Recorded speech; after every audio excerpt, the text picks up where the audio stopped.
Boker Tov, Bezrat Hashem, Beshem Hashem Naaseh Venatzliach. Nous sommes le lundi, Rosh Chodesh Adar Bet, le 3 mars en français. Un cours un peu spécial puisque nous avons Baruch Hashem, la Brit Mila de David Aziza, qui m'a donné le souhait d'être le Sandak avec l'aide d'Hashem. Donc un cours très très court, on commence directement les lois sur le Shabbat Kodesh, car on me l'a déjà demandé, la reine. Techefna Tril, Be'ilchot Mochek. Est-ce qu'on a le droit d'effacer ou pas pendant Shabbat Kodesh, et si oui, dans quelles conditions? Asarat Davar Mekayem Kegon Rishum Tsiour, toute chose qui existe, c'est-à-dire tout ce qui a été écrit, même un dessin, Be'im Tsaout Mahak, O Alede Gerida, Bechayot Sebazé. Voilà de quoi est-ce qu'on parle. Shimush, dans le Beth Amikdash, de quoi est-ce qu'on parle? Makom Taou Berishum, Aot Shala Kerashim, vous savez qu'il y avait dans le Beth Amikdash les Kerashim, vous savez, les planches de bois, et donc là-bas, on avait l'habitude de marquer, pour remettre les planches à leur place, des lettres, Aleph avec Bet, Gimel avec Dalet, Bechen El Zaderech. Il dit, Bahaku, Mashekadvu, Kedel Irshon, Mimkoma, et Aot, Anechona. Et donc, des fois, ils effaçaient ces lettres-là pour remettre les lettres afin de les juxtaposer une fois de plus dans la reconstruction du tabernacle qui fut constamment, à chaque station d'Israël, construit et monté et démonté, monté et démonté. Voilà. Pas simplement que là-bas. Quoi qu'il advienne. Amochek Beshabbat Ktav, O Tishtouch, tout celui qui efface pendant Shabbat, une écriture quelconque, ou même un feutre, ou toute chose, même Metouch Teshet, Dio Vetseva Kedel Irtov Afilu Beyom Chol, Bemkom Amochek Shte Otiot, ou Yoter, donc qui viendrait effacer deux lettres. Comment dire, pour marquer le Chol, pas pour Shabbat, juste il efface ces lettres-là pour pouvoir marquer même le jour de Chol, c'est-à-dire un jour de la semaine. Vechen Amochek Tsura Birdel et Tsayer Bimkoma Tsura Heret, il va effacer dans l'intention d'écrire autre chose à la place. Hayav Mishum Mohek. Il est Hayav, c'est-à-dire qu'il est pris en porte-à-faux dans cette situation. Il est donc coupable, en d'autres termes, d'apporter un korban par rapport au fait qu'il est, bien entendu, en train d'entraver un des issours de la Torah. Amochek Beshabbat Ktav Otseva, celui qui écrit une écriture ou une couleur. Donc effacé, pardon, pas qui écrit. Celui qui efface pendant Shabbat. Ou une écriture, ou deux lettres, ou même de la couleur. Midavar She'en Rishumo Mitkayem. D'une chose qui de toute façon n'aurait pas laissé, le temps l'aurait effacé de par lui-même. C'est pas une écriture définitive. Kegon Mashkim o Meperot, comme par exemple toutes sortes de boissons ou des jus de fruits. Donc c'est vrai que ça fait des couleurs, mais ça reste pas. O She'aya Katuv al Davar She'en Mikayem alav Ktav Vetseva, comme par exemple d'écrire avec un feutre sur du nylon, un plastique par exemple. On sait très bien que ça restera pas dessus. Vechen amochek beshabbat kedei lichtov bimkom amechok ot achat bilvad. Ou alors qu'il va effacer juste pour écrire qu'une seule lettre. Pourquoi? Parce qu'on a vu dans le Beth d'Amikdash qu'il fallait écrire combien de lettres? Deux lettres. Donc de Oraita, deux lettres. Des Rabanan, et comme il dit, Haval Asur, midivre sofrim, des Rabanan Asur, même pour une lettre. Mutar lechol beshabbat uga o chocolade sheesh alehem tsurat otchot chocoot o boltot. Alors qu'est-ce qu'on ferait dans ce cas-là si on mangeait des gâteaux sur lesquels on aurait des lions dessinés ou des girafes? Vous savez, il y a des gâteaux comme ça où il y a des écritures. Bien entendu, on parle de choses qui sont strictement cachères. Est-ce qu'on aurait le droit de les manger ou pas? Et quand tu vas les manger, tu vas les casser, tu vas les briser, tu vas les séparer, tu vas les effacer. Ouais. Elle dit, va dire que c'est moutard. Et pourquoi ce serait moutard? C'est comme ça qu'on les mange. Tu veux que je fasse moi maintenant? Av shenishbarot venimchakot ba'achilato. Je veux dire maintenant tu les as effacés alors qu'ils étaient écrits. Maintenant. Donc pour les manger, on a vu que ça n'y a pas de problème pour ça. Tu peux les manger, tu peux les effacer, tu peux même, tu as les lettres. Les enfants, des fois, ils aiment lécher. Ils font ce qu'ils veulent. Ils ne lèchent pas les lettres réellement, ils lèchent le chocolat. Alors qu'est-ce qui se passerait maintenant? Je vous pose la question. S'il y a un gâteau d'anniversaire, par exemple, ils veulent faire son anniversaire Shabbat. Donc, Bamil Barim Amorim, comment ils vont faire? Ils vont apporter un gâteau. Maintenant, sur le gâteau, il y a marqué joyeux anniversaire, notre cher et tendre ami, chère maman, cher papa, et tout ce qui va avec. Est-ce qu'on a le droit, dans ce cas-là, avec le couteau, de couper le gâteau, donc de couper les lettres? Alors lui, il dit Psikrecha, pardon, Delo Nichale, Delo Kolkar Barou. Hein? Derech Achilato, il dit. Non, les deux réponses sont fausses.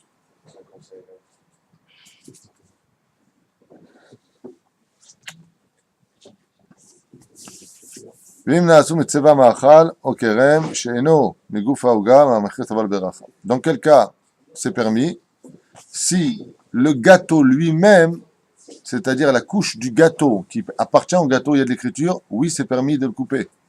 Dans quel cas c'est interdit? Dans le cas où on a écrit sur le gâteau. Là c'est un problème. Si tu as écrit sur le gâteau, machma, que tu aimerais que là que c'est vraiment une écriture. Si l'écriture elle fait vraiment partie du gâteau, il n'y a pas de problème. La malo. Non, non, non.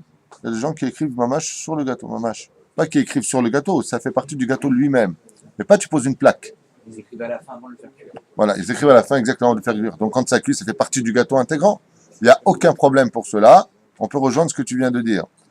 Mais c'est pour ça de préciser. Et si maintenant c'est fait d'une couleur au crème chez Enomigouf Aouga, maintenant il vient, il prend dessus, il va écrire, avant Shabbat bien sûr, il va écrire avec la chantilly dessus. Est-ce que ça fait partie du gâteau? Non, c'est écrit sur le gâteau. Il dit dans un cas pareil, à mahmir tavo ala beracha, étant donné qu'il y a une grande mahlouquette dessus, il y a lieu d'être mahmir. Donc si vous achetez des gâteaux pour le Shabbat Kodesh, soit pour un anniversaire ou pour autre chose, évitez de prendre des gâteaux où il y a des écritures qui sont écrites sur le gâteau. Sur le gâteau. Et là, qu'il soit goufa, comme il a dit à Adam, tu écris sur le gâteau, quand tu le mets au four, ça se confond l'un dans l'autre, l'écriture reste puisque c'est rentré comme ça, mais c'est un shumbaya. Si c'est écrit sur une pâte d'amande, pour enlever la pâte d'amande, pour alors dans ce cas-là, tu prends la plaque d'amande, tu la manges. Parce qu'elle est goufa, ça veut dire que l'écriture, elle est sur la pâte d'amande. Donc tu manges la pâte d'amande avec l'écriture, donc elle est goufa et khad, elle ne fait qu'un, donc c'est bessédem. Même s'il y en a qui me demandaient, qui disent que je faisais baya, l'olé echol, il y a qui sont machmirim pour cela. Nous, on mange. Encore deux halakhot sur le sujet. Mi shekatav be'erev Shabbat al kaf yado v'shachach lilchotz yadav v'lenakotam mutar lo lilchotz yadav b'Shabbat la-seuda ba'ofen she'itol revi'it ma'im bevat achat v'lo yenagvem. Mi shekatav be'erev Shabbat, celui qui a écrit la veille de Shabbat al kaf yado, qui a écrit sur la main, à l'intérieur, avant Shabbat, d'accord, il a écrit sur sa main ici. Et il a oublié de se laver les mains. Dans les Nakotam, il a oublié de se laver les mains. Vous savez qu'il y en a qui disent que même d'écrire comme ça avec un feutre, c'est un problème. Il y en a qui disent qu'il n'y a pas de problème. Pourquoi? Que dans le judaïsme, le kakoa, le tatouage est strictement interdit. Il y en a qui disent que celui qui a un tatouage sur lui, il se ferme la porte du Gan Eden. Ne vous inquiétez pas. S'il a fait tchouva et qu'il a tout fait pour l'enlever et qu'il n'y a rien à faire, il rentrera dans le Gan Eden. Je ne suis pas là pour juger, je vous dis simplement que c'est un issour de la Torah. Chaque minute où une personne a un tatouage sur le corps, il enfreint un commandement de la Torah. Chaque seconde, il crée un ange noir. Chaque seconde, il se met comme si que...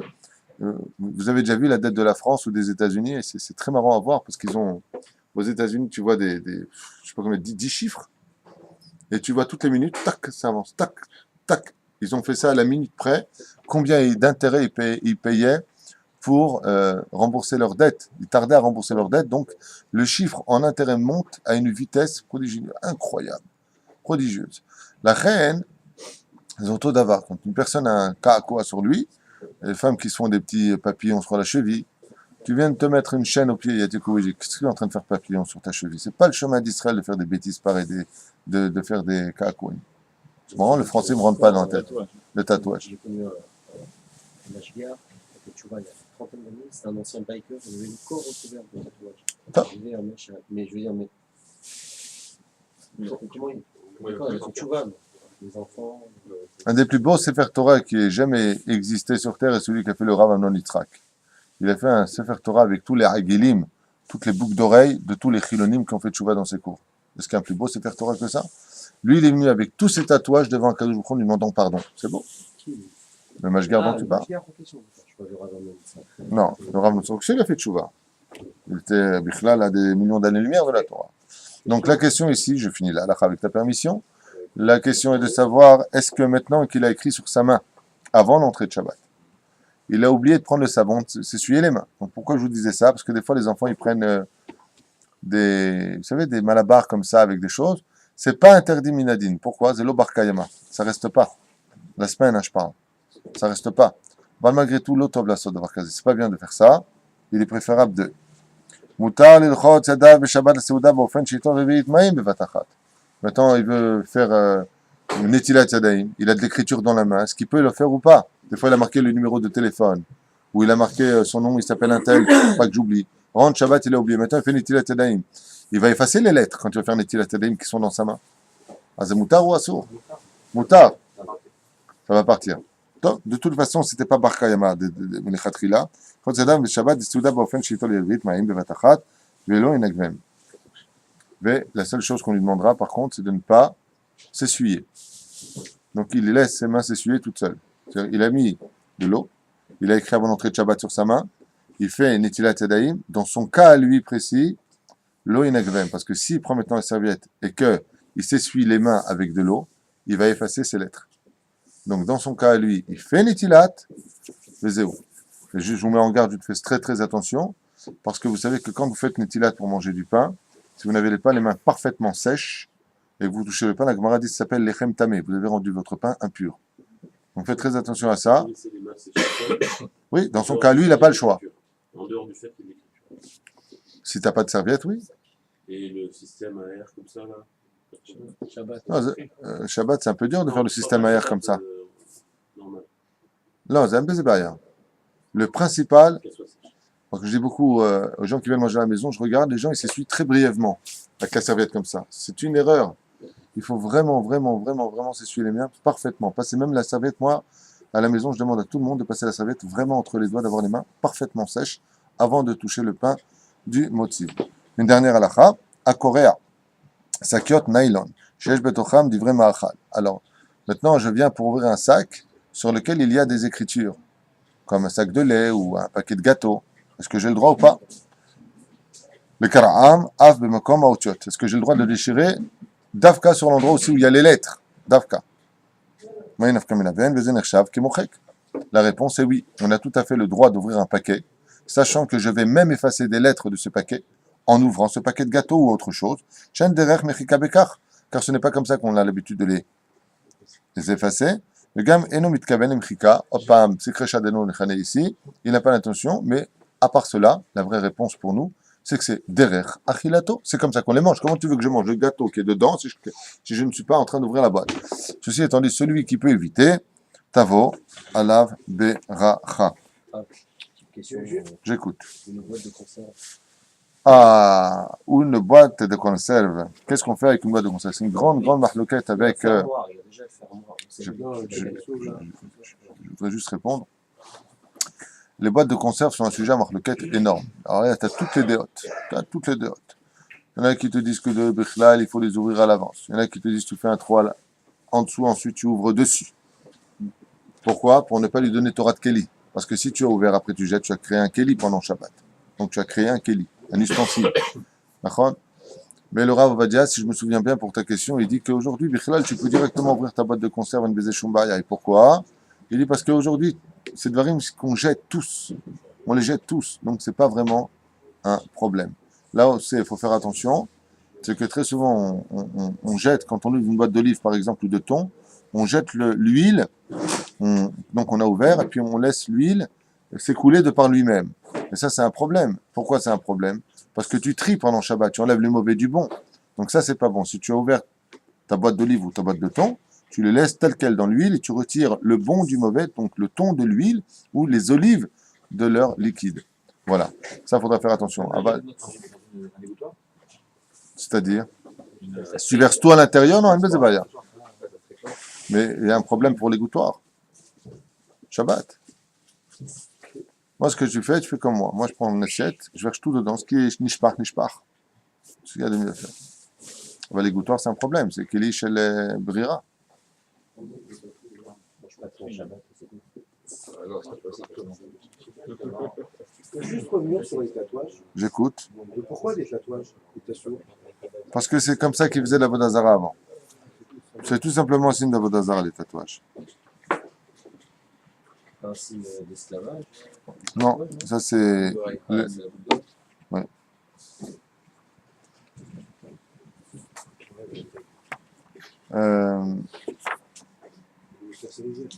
On va continuer encore un nouveau sujet. Sauter, bonnet, peut-être on va faire bonnet.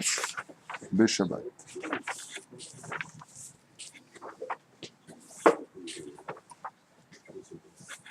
Alors.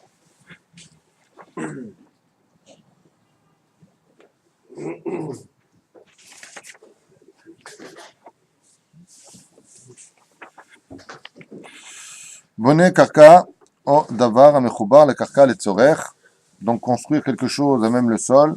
Le chet akamat mishkan kavrou et ha'adanim bakarka. Et donc ils avaient fixé, en d'autres termes aussi, pas simplement les ha'adanim, le misbeach était fixé à même le sol. Vous savez pourquoi on fixait le misbeach à même le sol? Pour permettre aux neshamot qui étaient migulgalim ba'afar de faire leur réparation sur le misbeach. Et donc s'il était au-dessus du sol, il ne pouvait pas se réparer. Il fallait qu'ils viennent par le sol, ils pouvaient monter du sol sur le misbeach et ainsi donc se réparer. Je parle des âmes qui étaient réincarnées. Abonne Beshabbat kotel me'avanim oitzim vechadome vechayotze ba'em al gabe karka ou al gabe binyan mechobar al karka arez ze asur min Torah. Tout celui qui construit un mur pendant Shabbat Kodesh fait un sourd de la Torah. Avoda al gabe kelim à Metaltelim, et celui qui le fait par contre, qui construit sur par exemple une agala, il va prendre, vous savez, un caddie par exemple du supermarché, il va construire là-dessus. Donc là, c'est pas construit réellement parlant. Pourquoi? Parce que la Torah, ce qu'elle a dit, c'est al-gabé karka, c'est-à-dire à même le sol. Maintenant, il a construit sur une charrette ou sur sa voiture, quelque chose qui bouge. C'est moutar ou assour? Pourquoi assour? La Torah, elle dit pas ça. Oui, mais la Torah, elle dit pas ça. Tu dis assour, il faut dire d'où tu tiens que c'est assour. Bidjouk. Les Rabbanan ont interdit. Non, c'est une différence entre des Oraïta et des Rabbanan. Oui. Un enfant qui a des jouets, des type Lego, et qui construit, c'est partie du sourim, des sourim, de construire. On y arrivera. L'obidjouk. Achofer Gouma Bakarka Kedele Atznia Ba Ezedavar. Celui qui creuse. Maintenant, il ne va pas construire, il va creuser. Ouais. Areze Asur Minatora Mishum Bonnet. Donc, il va creuser dans l'intention d'y placer quelque chose dans ce trou. Zasour. Vous verrez qu'il y a des dérivés de cela. Comme par exemple celui qui a un banc dans son jardin, il veut tirer son banc. Il va faire des sillons. Des harishot, exactement. Hein? Des sillons. Qu'est-ce que tu dis? Non, des sillons. Ah d'accord. S'il est sioniste, il a le droit, parce que c'est des sillons. L'humour de Maurice le matin. Areze Asur Minatora Mishum Bonnet. Donc il n'a pas le droit de l'arfor. C'est pour ça d'ailleurs que je vous rappelle, les gens disent, les anciens, ils ne comprennent pas qu'on ait le droit de balayer Shabbat Kodesh. Les anciens, les dinosaures, nos arrière-grands-parents, là, quand tu prends le balai et que tu balayes Shabbat, ils te disent, mais tu n'as pas le droit de le faire. Nous, jamais on faisait ça en Tunisie, on balayait. Ah, on leur dit, mais vous, avant, vous n'aviez pas de sol. Et quand tu balayais, tu faisais simplement du remouage de terre. Donc c'est comme si tu étais bonnet, comme dans la petite maison dans la prairie. Ils avaient des planches de bois comme ça, et ils balayaient. Mais à la Ritzpa, donc on peut tout à fait balayer pendant Shabbat, et c'est même conseillé de balayer, car il y a deux endroits où on ne doit jamais laisser des miettes, jamais. C'est sur le sol et sur la table. Quand tu as fini de manger, dans Masechet Avodah Zarah, c'est marqué, celui qui laisse des miettes, des pirourim, sur la table, Kilo Obed Avodah Zarah. Les pirourim, une fois que tu as fini de manger, il faut les enlever de la table. C'est Kilo comme si tu laisses au Shindalet de venir manger. Sur la Soda Barkazé. Et sur le sol, ça amène la pauvreté. Donc, ni sur le sol, ni sur la table. Ah, bien sûr, le mec, il est en train de manger son pain, il y a des miettes. Sa femme dit, ouh, attention, il y a des miettes. Alors, il y a des miettes, c'est normal. Juste, quand tu as fini Birkat Amazon, comme on a tous l'habitude de le faire, on ramasse toutes les miettes. Voilà. Amachazir delet shel shida, ve'aron katan ve'chayotze bazem edvarim ve'metaltelim limkoma, ve'lo teka'am be'masmerim. Est-ce qu'on a le droit? La porte s'est défaite de sa place. Est-ce que j'aurai le droit, dans ce cas-là, de la remettre à sa place? Une porte d'armoire, de ce que vous voulez, même une Megira d'ailleurs. Alors? Mais maintenant, je ne vais pas mettre des clous ou autre chose. Motar ou assour? De les raccrocher, à Tchouvaï assour, mais livré sofrim. Un issour des Rabbanan. On n'a pas le droit de remettre une porte à sa place. Shema yavo lechaber et atzirim badelet o baron alidem asmerim. Et pourquoi, Béhémet? Maurice, il ne comprend pas le problème. Il dit, mais quel était le problème de remettre une plaie? Il dit, de peur que maintenant les tzirim, c'est-à-dire les gongs, ne soient pas bien exactement à la place, tu commences à venir à glisser de là, à taper dessus, ou à les réparer, ou mettre des clous. Ça veut dire pour les maintenir. En revenant à l'époque des tzirim anciens. D'accord? Donc, à cause de cela, de peur que, on a interdit de remettre une porte. Donc, si une porte est sortie de sa place, on ne la remettra pas à sa place pendant Shabbat, quoi. Non, ça ne peut pas sortir de ses bons. Faut pas sortir de ses gongs. Vous avez fait de l'humour le matin ou quoi, tous les deux? Faut pas sortir de ça. טוב, ואם הצירים יצוקים ואינם מחוברים במסמרים, כארון ברזל קטן, מותר להחזירם את הדלת למקומם, aval delet shel. Donc si maintenant on sait que les tzirim sont fixés au haron et non pas cloués sur le bois, comme à l'époque. Avant, on donnait des coups de masmérim, on mettait les gongs et ensuite on mettait la porte dessus. Si on sait maintenant que c'est soudé l'un avec l'autre et qu'il n'y a pas de clous qui le tiennent, ah, maïadin, זהו. ואם הצירים יצוקים ואינם מחוברים במסמרים כארון ברזל קטן, מותר להחזירם לדלת למקומה, אבל דלת של חצר ובית של כל דבר המחובר לקרקע אסור מן התורה. Mais toute chose qui est reliée à même le sol, comme par exemple, il donne des exemples ici, aval delet shel hatzer. Vous savez, quand tu vas chez quelqu'un dans la cour, il y a une porte. Donc elle est mechoubar la karka, cette porte-là. Elle est reliée au sol. Là, même si tu as les tsirim, c'est-à-dire les gongs qui sont reliés, soudés au barzel, assour. Ou shel bait, ou de la maison, assour. Pourquoi? Parce que si c'est un haron, une armoire, c'est pas relié à même le sol, elle est posée sur le sol. Ah bah les autres, ça appartient à la maison karkat, goufa, la délette. Tu fais une porte qui est reliée au sol, et sur cela, tu mets archive et ta délette. Tu construis, nous l'archive. Tu montes, tu Oui, assembles. tu assembles. Donc exactement, c'est un assemblage. Donc tu le relis. Tandis que là, c'est un meuble que tu apportes de l'extérieur, tu le poses chez toi à la maison. Il y a une différence. Mechoubar la karka, mais chez nous. Il y a des portes qui sont en fer, qui sont là, fixées dans le sol. Là, je comprends. Assour. Mais il y a aussi quand on fait la rénovation, par exemple, ils refont le carrelage, et ils font après le mashkov qui est posé à ce moment-là. Donc ça serait éventuellement possible. Le mashkov, il est posé sur le sol. Non, mais il est relié au karka, il est relié à la maison. C'est ce qu'il dit. Ah, Je voudrais juste finir cette halakha jusqu'à Dalet. Ok? Voilà, karka. Assour minatora l'arzira limkoma. Et là, on redevient issour. Pourquoi? Parce que c'est relié au sol. Afilou en tzorech lechabera mimaspirim. Même si tu veux dire maintenant, mais attends, ils sont soudés, on n'est plus à l'époque des anciens. Donc il n'y a plus de clous. Non, assour. Kevan shemosif ala binyan. Et pourquoi ce serait interdit? Maurice, pourquoi ce serait interdit de remettre une porte à sa place pendant Shabbat? Une porte d'entrée. Pourquoi ce serait interdit de la mettre? Ou alors de la chambre, une porte de la chambre qui est sortie de On a évoqué le point tout à l'heure. Si toutefois les gonds ne sont pas à leur place, il va falloir. Oui, mais on parlait de meubles, c'est-à-dire qu'on ne parlait pas de la maison elle-même. Ah, bonnet. Mishum bonnet, il a fait, et c'est un sourd de la Torah. Et pourquoi? Il dit, Pashut Mot, Kevan, Shemosif à la binyan. Parce que maintenant, c'est que tu vas construire réellement, en rajoutant cette porte à sa place, tu vas construire. Pourquoi? Parce que c'est relié à même le sol. Quand tout à l'heure, c'est un alliage, la porte retourne sur les gongs, qui sont eux-mêmes appartenant au mur, qui eux-mêmes appartiennent au sol. Donc c'est tout un assemblage. La reine Zenikra bonnet, si tu remets la porte à sa place sur quelque chose qui est relié à même le sol, automatiquement tu construis pendant Shabbat et on retourne à l'histoire de la Torah. Les dernières phrases de cette même halakha. Vechen adin la chalonot. Ah bah j'allais le dire, tu vois, Mina Shamaim. J'allais vous dire, qu'est-ce que vous dites dans ce cas-là d'une fenêtre? C'est la même chose. Alors, Il est relié au sol par le mur. eh ben voilà, bravo. Vechen adin la chalonot utrisim she'en arziram les mesilotehem beshabbat. C'est pour ça qu'on n'a pas le droit de remettre, ne serait-ce que, vous savez, des fois vous avez les portes qui les bougent comme ça. D'accord, Azaza. Oui, mais si je dis ça en hébreu, ils vont pas comprendre. Donc les portes qui bougent, coulissantes. Eh bien, par exemple, cette fenêtre ici présente, sur notre droite, elle est reliée à une fenêtre. Cette fenêtre, elle est reliée à quoi? À la maison. La maison reliée au sol. Est-ce que je peux la rendre le Shabbat à sa place? Non. Vechen adin. Tout ce qui est relié au mur de la maison, relié à même le sol, de ce fait, je construis. Donc si ma fenêtre s'est démontée pendant Shabbat, dégondée si tu préfères, donc à partir de ce moment-là, je ne pourrai, vous avez vraiment décidé, vous allez vous mettre au fond tous les deux là. Dans le cas d'une armoire intégrée dans une niche, ou bien d'une cuisine, ou bien d'un meuble, il y a des meubles Pareil. qui sont suspendus au mur, ils sont scellés au mur.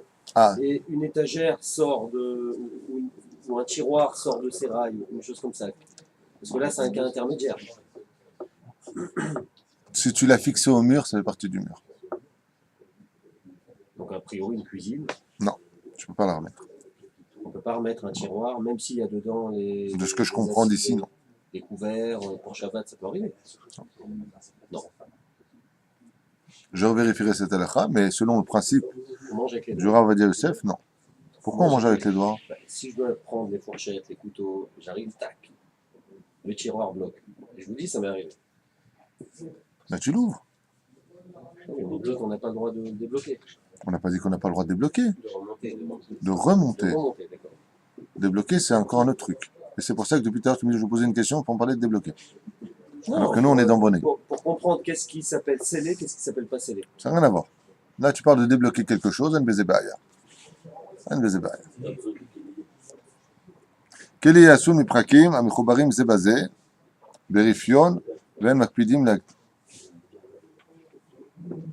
לדקם, ולא לחברם במסמרים או בפרקים או בדבק, מותר לחברו אפילו בעידוק. וכן מותר לפרקו בשבת. Un keli qui se monte ou se démonte, comme par exemple tu vas prendre le couvercle, il n'y a pas besoin de clous, il n'y a pas besoin de dévec, il n'y a pas besoin de quoi que ce soit, est-ce que je peux le démonter, le remonter pendant Shabbat? Un bezebaya. Et fichach mutar beshabbat lechaber par exemple, shulchan, comme par exemple je veux mettre une rallonge pendant Shabbat Kodesh, est-ce que je peux tirer ma table et mettre une rallonge au milieu? Donc je rajoute quelque chose, on peut dire que c'est construire. Il dit non, pourquoi il n'y a pas de problème, il n'y a ni de la... D'abord, c'est pas Mechoubar la carcasse, ça c'est sûr. Non, mais on aurait pu penser que malgré tout, là tu construis, la table elle faisait 2 mètres, d'un coup elle fait 3 mètres. On aurait pu penser dans l'esprit qu'il y a une yen de bonnet. Et il nous dit, ma pitom, le firach mutar beshabbat lechaber al shulchan et amadaf, amiuchad le'arichat ha-shulchan ou letahavo, betor anekavim, anemtsamim le-shulchan et tzorech. Pourquoi? Étant donné qu'il n'y a aucune construction, il y a simplement un rajout qui est fait, en baiser shumbaya. Mais si par exemple, il y avait eu un problème de masmérim ou toutes sortes de choses, c'est assaut. Share en makpidim le-adekam, והנקבים ולא לחברם במסמרים. וכן מותר לשחק בלגו, ושאר משחקי ההרכבה. Donc, אם כן, pourquoi il n'y a pas de problème de jouer avec les Lego? Parce qu'il n'y a pas de masmérim, il n'y a pas de clous, il n'y a pas toutes sortes de colle, il n'y a rien. C'est tout comme ça, ça se monte, ça se démonte. La preuve en est, tu peux même, comment dire, des fois, la table, on la repousse, on la remet à sa place. Moi, je ne sais pas qu'elle ne tient pas sur elle-même. Pour la replier, il n'y a pas de problème ni de rien, mais est-ce qu'il y aura un problème, le fait de la refermer, de préparer quelque chose pour le rôle? Un exemple, il y avait du monde le vendredi soir, le samedi midi, il n'y a que la famille, on referme la table. Est-ce que ça peut être un problème de préparer aussi pour le rôle? Si ce que tu vas faire, de plier ta table et de le remettre à sa place, ça s'appelle Avdin Dechol. Ça veut dire que tu as préparé pour Shabbat, de Shabbat pour le Chol. C'est strictement interdit. Mais, si même 1 minute avant la sortie de Shabbat, pour des raisons sincères, tu as besoin de plier ta table parce qu'il n'y a pas assez de place, parce que vous allez prier Arvi, donc les Tzorer Shabbat, en baiser Shumbaya. Il n'y a aucun problème. Donc si maintenant, tu viens, moi j'ai eu ce problème-là à la maison avec, bon, il y avait beaucoup de monde, donc on a défait une table pour pouvoir nous retrouver un petit peu, et d'un coup l'endroit est resté libre. Alors je dis à mes enfants, non, venez, vous voulez jouer, venez jouer à cet endroit-là, je ne l'ai pas défait pour rien, sinon ça devient pourquoi tu l'as défait. Donc j'aurais des comptes à rendre. Donc si tu défais quelque chose, et que c'est les Tzorer Shabbat, Hakol, Yavo, Letova, Velibracha, Al Mekomo. On va s'arrêter là puisque les gens arrivent pour la Brit Mila. Une rallonge, enfin, qu'on peut rallonger, mais sur le principe, il faut mettre une vis pour terminer la fixation. Non, Chaz Veshalom, absolument pas. Si tu mets une vis, absolument pas. Non. Il y a une seule chose qu'on a le droit de remettre en place, ce sera sa femme, décidément, Maurice. En